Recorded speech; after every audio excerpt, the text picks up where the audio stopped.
A lot of the things that I got done today were things that were not part of the plan.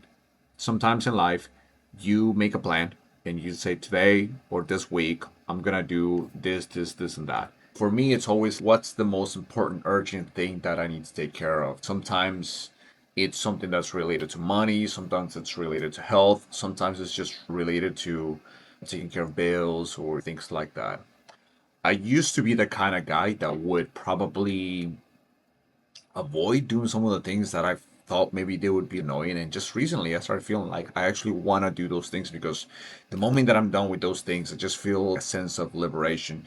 So, for example, yesterday or last night, I went to bed, but then I got up again and I grabbed my laptop, and there were three workflows that I wanted to finish to automate certain parts of my business. And here's the thing, I actually had no idea where to start. My goal was very simple.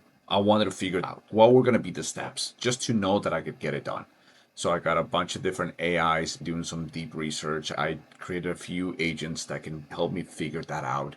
I was even trying to find people that I can buy these workflows from so I can wake up the next day and know exactly what to do. Here's what I want to tell you is that at the end of the day, at the end of the night, last night around 1 a.m., I actually just had an idea of what the workflows needed to look like, and that was enough. That was enough for me to move on to the next day.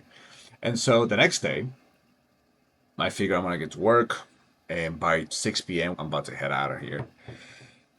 I figured that I would have done everything, all those three workflows. However, the truth is that I didn't. In fact, today I woke up and I had to take care of some bills. I had to do some accounting stuff out of nowhere. I just had to do some research on some of the e-commerce products that we're selling. I got some insights on some things in e-commerce for Black Friday, which is making me think about what my strategy might be to do exceptionally well next year with e-commerce in 2026. And I spent time doing that. And I think that there were only two reasons why I was okay. These things are good for me in the future, but they're not good for the things that I wanted to get done today. So I have this sense of part of me is okay with not doing what I wanted to do, and the other part is like, shit. There was a very specific task that I wanted to do. However, I did one thing that I'm looking at it right now. It's an ad for a service that I'm launching, and it just is something that I was able to do very quickly. So, what is the lesson? If there's a lesson here at all, I think that the lesson is that you have to be very flexible with not necessarily doing what you thought you were going to do, right?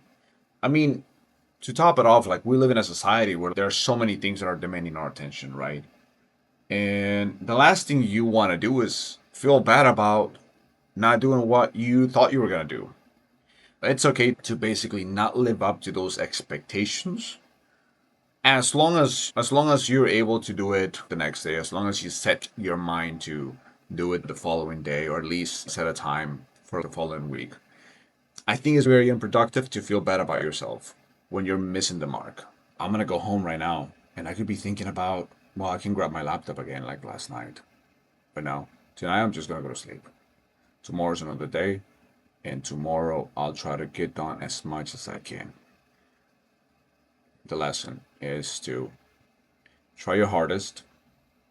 Never feel bad if you're not able to do what you say you're gonna do. There's time for everything, just maybe not in the same day, not in the same week even.